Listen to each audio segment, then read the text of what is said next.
It's time now for Countywide, a special presentation of Yavapai Broadcasting News. Join Paul David and Brad Miller as they talk with our community's leaders, newsmakers, and people in the know. You'll hear about the hot topics that affect all our lives here in Yavapai County. And now, here's today's Countywide. Welcome to Countywide. I'm Paul David. Good to have you with us in studio today, whether you're listening on the radio or watching on TV. Brian Klimowski with the National Weather Service in Belmont is in studio today. We're going to look back at winter and ahead at spring and summer. You guys are so awesome about coming in and doing that for us. How are you? Very well, Paul. How about yourself? I'm very good, very good. That's exactly what we're here for. Look back at winter and then find out what our spring and summer have in store. So let's start with winter, because when does spring start exactly? Do you have the exact time? Oh, you know, I don't have that with me today. March 21st. March 21st. All right, so day after tomorrow will be spring officially. So how was our winter, Brian? Depends where you were. Okay. You know, for much of central Arizona, let's say from Flagstaff to the south and east, it was pretty normal. You know, as far as precipitation goes, we saw just about the amount of snow we're supposed to and the amount of precipitation that we normally do. Once you get to Flagstaff and move west, though, things were quite dry. Flagstaff ourselves were about 20 inches behind where we should be with our snowfall. You get out a little bit farther west, Williams and Prescott, and they've only had about half the precipitation they should this winter. Why is that? Why is that? Most of the storms have been coming in this year out of the northwest, swinging around Southern California, and then moving across southern Arizona and New Mexico. The storms have just been missing the west part of the state and hitting the east part of the state. Mm-hmm.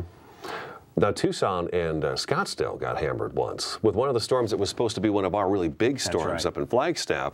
I mean, we've got some. I think I shoveled 3-4 times this year. This last storm was the most shoveling I did all winter long, which is unusual. So I knew we'd had a drier winter because I didn't have to put on all the gear and go out there and stand out there in the wind and shovel. But there was a storm that I felt like we were going to get a bunch. And it seemed to drop south, and Tucson and Scottsdale were talking about snow all over the place, which was odd for them. And that's exactly what happened. It was a storm that was forecast to pretty much impact, you know, the central mountains, Flagstaff area, moved about 100 miles south, and it's really nailed, you know, the eastern rim and the southeast. You know, the mountains outside of Tucson had quite a bit of snow. Now, what causes that? Because I know when I talk to the guys, and we're like the day before the storm or the day of the storm, they're usually just dead on, and it's amazing how dead on they are. But this one just, I was told that at the very last minute, it just decided to change course. And how does something like that happen with such a large storm to just have it kind of all of a sudden decide to take a different route? That's a great question. See, our forecasting ability is determined by the observations of the atmosphere that we have.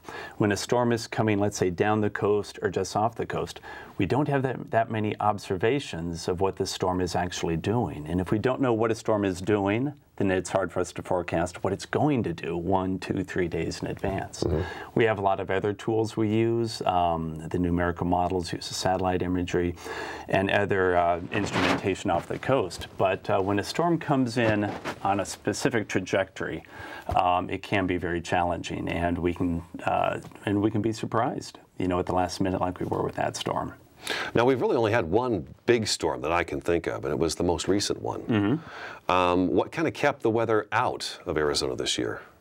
It was interesting. Like I said, we've had a large ridge off the coast of California. So instead of getting storms, let's say, off the Pacific, coming in from the west to the east, a lot of them have been coming out of the northwest. So the available moisture that the storms can pick up is normally from the south. And if the storms don't reside to the west of us and don't linger out there to pull up the moisture long enough, then by the time the storm sweeps across, really the moisture is east of us by that time. Now, what's interesting is what most people will probably remember about this winter is the cold. And as you can probably reflect, it was a cold one this year. It did seem colder than normal. Sometimes, you know, these winter storms, it's actually warm while the storm is going through. At least it feels like it's warm. But this year, yeah, it was just bitter cold. There were so many days where, well, I think we actually hit a record at some point in this winter, at least in the Flagstaff area, as far as cold days in a row. There were this many days in a row that the temperature had dropped to a certain point. I can't remember what it was now. But it did. Why is that? It seemed very cold this winter. It was. in many locations of northern Arizona, it was like the coldest winter in 20 years. You know, when you start from early December through mid-January, we had stretches in there to where, like you said, depending on the location, record long intervals of not hitting 32 degrees or low temperatures below zero. Out in the Northeast, over the reservation lands, indeed, it caused a lot of damage out there with the frozen pipes. That's right. They had that's water right. shortages that's out right. there that they dealt with, you know, for over a month. So in your word, and all the folks that work with you there at the National Weather Service, was our winter on track as to what you thought it would be, or did it turn out differently than what maybe we discussed last fall when you came in and did the fall-winter prediction? Again, it depends where you are. Okay. If you're in the, you know, just south and east of Flagstaff, maybe in the Payson area, yeah, it was, you know, right on track. We're expecting pretty normal winter, and they've had a lot of snow and rain in that area. But just west of Flagstaff is where that kind of dividing line between the haves and the have-nots, between those that got the precipitation and those that didn't. We weren't expecting, you know, for instance, Payson, Prescott or Williams or those areas to literally have half as much moisture as they thought, you know, they were going to have this year. But, you know, that's one of the vagaries of the weather. You know, it's very variable. What causes the hit and miss like that? I think it's unusual that Flagstaff gets a foot of snow and Cottonwood gets a quarter inch of rain. Yeah. What causes that hit and miss? Well, the terrain causes most of it. Okay. You know, being in a valley location, you're sheltered from a lot of the precipitation that comes. The mountains, you know, more or less suck the moisture out of the clouds so that by the time the air mass reaches the valley, it's a lot drier here. Then it regains a lot of the moisture as the air mass rises up the Mogollon Rim. Flagstaff gets it, and then Winslow, then on the other side, again, is in a downstream dry area. So you'll see that the mountains moderate and at least determine where a lot of the precipitation falls, you know, in areas like Arizona. Now, I noticed the San Francisco Peaks did quite well this winter. Are they ahead of their snow or behind, you know? Just about average. Just about average this year. Because it seems like they opened right about on time and have stayed open an extended period of time, especially with thanks to this last storm, which you wouldn't even know there was a storm, what, a little over a week ago. How many inches did we get in Flagstaff that day? About 15 inches. 15, and it was gone within 3 or 4 days. Yeah, I think the only thing left up there right now is where all the plows had pushed it into piles, and that's still waiting to disappear. So they're about on track. We should probably take a break and then come back and let's take a look at spring and summer ahead. And I imagine with our kind of our weak winter in most areas, I hate to see what that's going to do for our wildfire season. Brian Klimowski with the National Weather Service is in studio today. I'm Paul David. This is Countywide. We'll be back in just a couple minutes.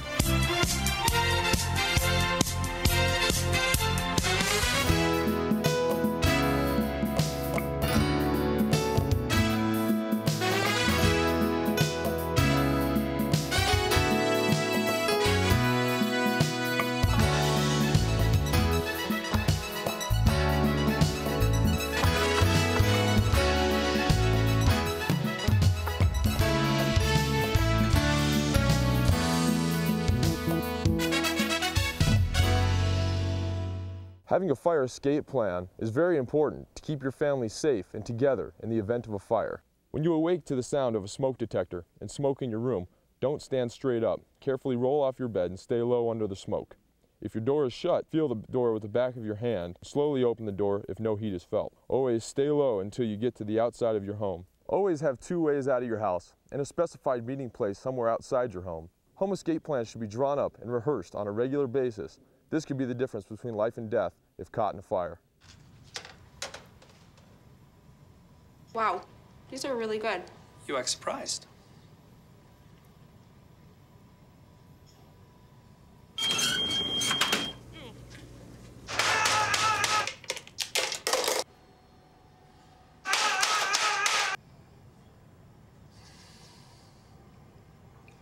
Practice makes perfect. You don't have to be perfect to be a perfect parent. There are thousands of teens in foster care who don't need perfection. They need you.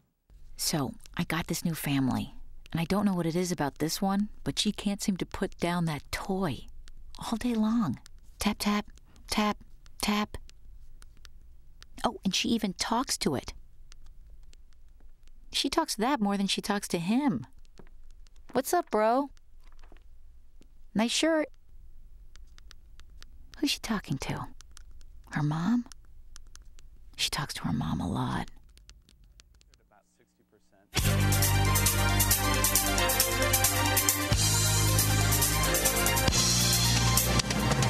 Welcome back to Countywide. Brian Klimowski with the National Weather Service in Belmont in studio today. I'm Paul David. We're talking about, well, we just recovered winter. We just recapped winter. We got some hazy clouds out there today.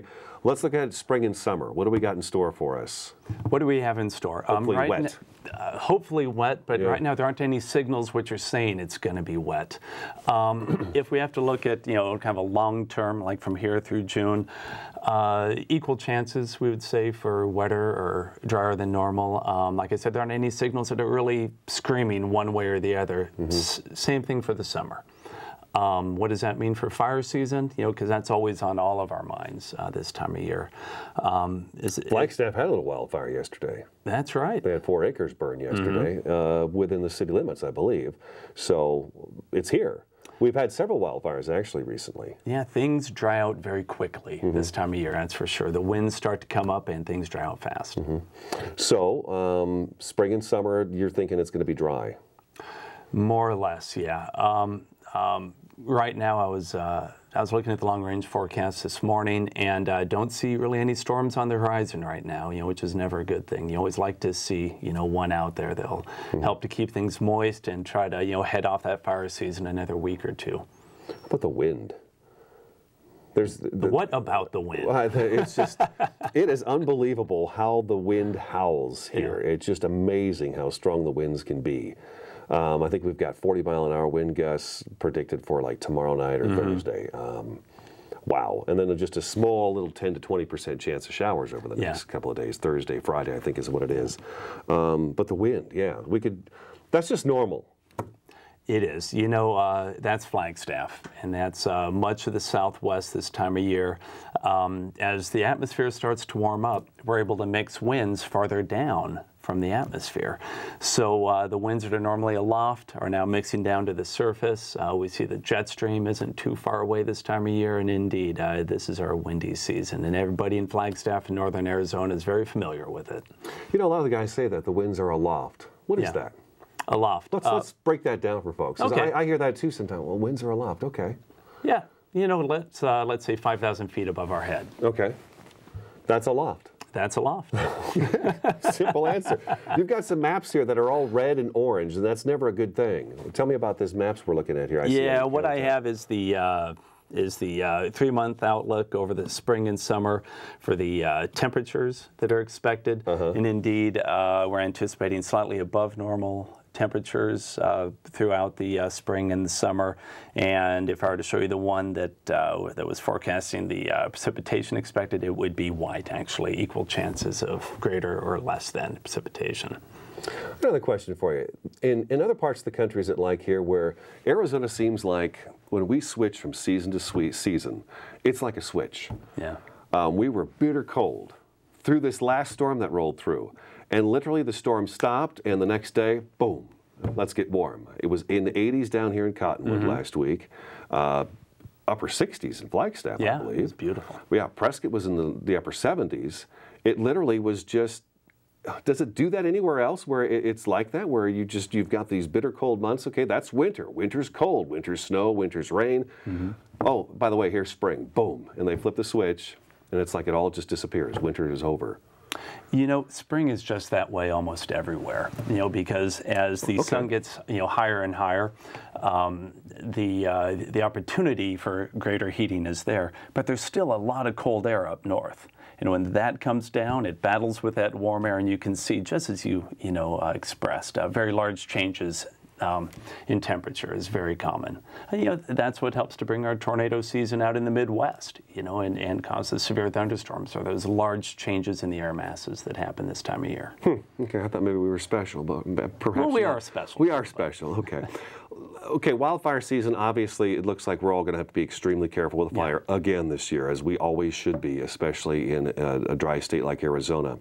What is the Weather Service's role in wildfire season? You guys play a really important role. That we do. A good way to think about it is every time you see smoke in the air from either a wildfire or a prescribed burn, we have a forecast specific for that area and for that fire. We have meteorologists specifically trained and working every day just forecasting various fire weather parameters for the Forest Service or other users that need those data.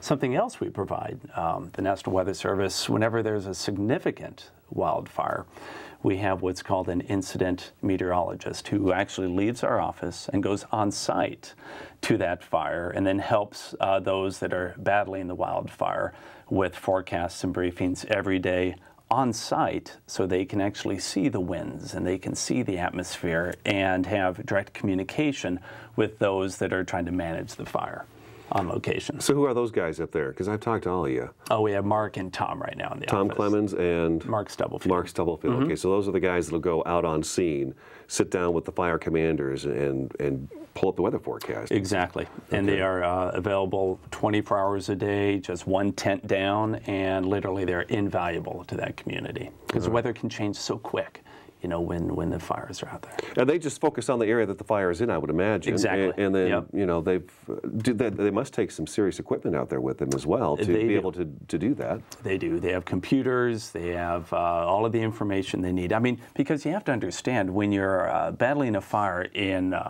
rough terrain like it is here and very steep terrain, the weather is so different on one side of the mountain to the other.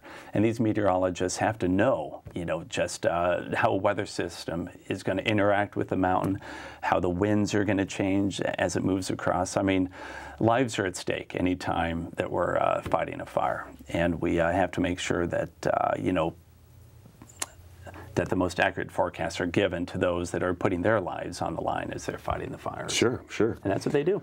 Last October, you guys had some new equipment installed. Tell me about that. Oh boy, it was the dual Doppler, or not dual Doppler, the dual polarization aspect of our Doppler radar. It's kind of a heady and a scientific way of saying we can look at precipitation which is falling in a new way with our Doppler radar. Helps us to differentiate between ice and water in the clouds, between hail and raindrops, lets us predict rainfall rates more accurately, which perhaps might be the greatest benefit. You know, in the summertime when there's rain falling from a thunderstorm, with the old system we couldn't really accurately determine how much rain was falling out of the cloud because it might be mixed with hail, and hail has a very different signature to a radar than a raindrop. But now we can identify those clouds and those storms that have the ice or the hail with it versus those that don't. No kidding. So you'll be able to see what's actually in the cloud. Yes. Before or after it starts falling? When it's falling and forming, actually. Okay. Yeah, high up in the cloud. So it kind of gets us one step ahead. You know, well, that's going to help big time with the warnings and stuff. If we got, you know, marble-sized hail or something coming down, you guys will know that just prior to it happening. You bet. You bet. Huh. We got to take another break. All right. Brian Klimowski with the National Weather Service is in studio today. I'm Paul David. This is Countywide. We will be back in just a couple minutes.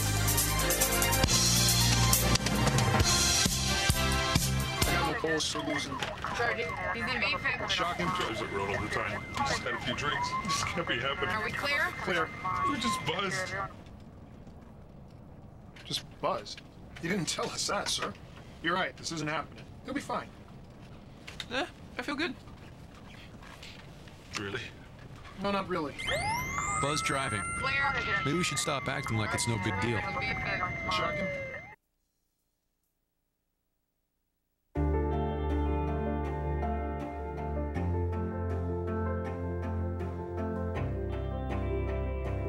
Body language can tell you all sorts of things. Like someone is having a stroke.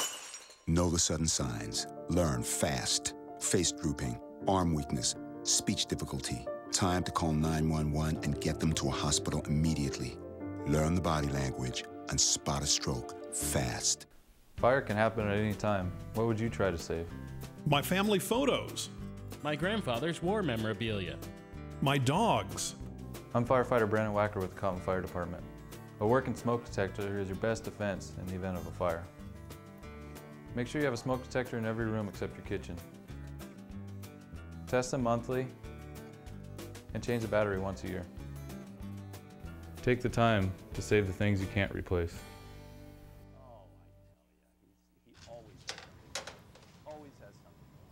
Wow, these are really good. You act surprised.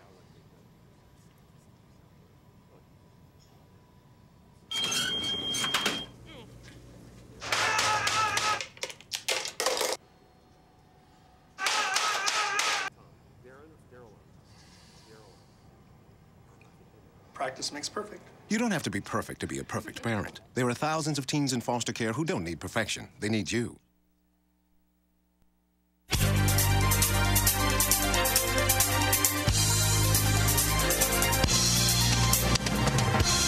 Welcome back to Countywide. Good to have you along. Brian Klimowski with the National Weather Service in Belmont in studio today. This week is National Flood Safety Awareness Week. We had a recent incident where we had 3 young people get into the Verde River right after that last storm we had, and as you well know, it melted off very fast, so the river came up. They were swept 250 yards down the river, managed to get to the other side of shoreline, but they spent 2 days staying warm in their shorts and T-shirts because they were going to go to the hot springs. That was their goal. They wound up living in those hot springs for a couple of days just to stay warm. Left their phones, their food, and warmer clothing back in the car, which of course was on the other side of the river. So, Brian, we're going to have some flooding probably here and there, I would imagine. Monsoon season's pretty typical for that. We always do. What's the warning there? I tell you, water is dangerous. When you get a lot of water, I mean, think about it. It weighs over 60 pounds per cubic foot. And when you get a lot of water moving, let's say down a ravine, down a stream bed, it can do a lot more than you think it can. We have a saying in the Weather Service, turn around, don't drown. I mean, literally, if you can't see the road as it disappears under this little stream, just don't even try to drive. Just stop, turn around, don't put your life at risk. Who knows if the road is still there even? Yeah, exactly. Exactly. Here in Arizona, we've all seen flash floods. We've all seen evidence of it, and it happens every year, and people get hurt every year. Every year we have at least 1 or 2 fatalities I know of, and then, we get several vehicles that get washed downstream and people stuck in their vehicles. Before we end the show, I've been impressed lately. I think it was David Vonderheide with the last storm. He said, I had spoken to him the day before it was supposed to hit, and he said it's going to kick in between 4 and 5 tomorrow morning. It's going to start to snow. And Brad and I have had people call here and say, when's it going to rain? What time is it going to rain? And I think that's just an odd question. I don't know what time it's going to rain. I don't have a direct link with God. I don't know when it's going to happen. I just don't. But I'll be darned, and it's happened a few times now where I think it's David Vonderheide each time. He gives me this time frame, 4 to 5 a.m. it's going to snow. And 4:30, right in between that, this last storm, it started snowing. How do you guys manage to break it down to a time? We have a number of tools at our disposal. We have satellite imagery, we have the radar imagery, we have some high-resolution numerical models. If you can put all of those data together efficiently, you can have a pretty good idea when the precipitation might start. Now, there are some well-behaved storms and some not well-behaved storms. And if you get a well-behaved storm, we can hit it pretty close when that rain or snow is going to start. So it's a little bit of science, a little bit of art, a little bit of guesswork, and when those come together right, it can look pretty impressive. It does look impressive. Now, I notice on the forecast that I take off of your website every day, I'm not a weatherman. I just read what Brian provides each day and his staff up there. You said someday that might be included in the part that I pull off. Someday we might be that accurate. Yeah, the resolution of our forecast will be changing. We're always trying to push the envelope, is trying to get finer and finer resolution as far as in time. Instead of saying rain and snow starting this afternoon, we might be able to narrow that down a little bit more. Of course, that's a big challenge when you're forecasting for all of northern Arizona, and like we were talking about before, for the valleys as well as the mountaintops, we're forecasting for all these locations. But that's the direction we're pushing, because it is important to people. It is, yeah. All right, Brian Klimowski, good to see you again. Thanks so much. For coming Great in. to be I guess here. we'll see you this fall. Either that or Andy Taylor in the other room will be down here. You bet. Talking to me, huh? We'll be back. All right. That's today's Countywide. I'm Paul David. We'll talk to you again next time.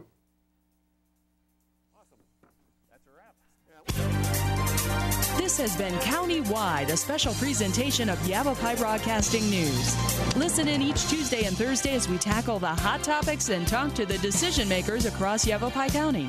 That's County-Wide with Brad Miller and Paul David each Tuesday and Thursday on this Yavapai Broadcasting station.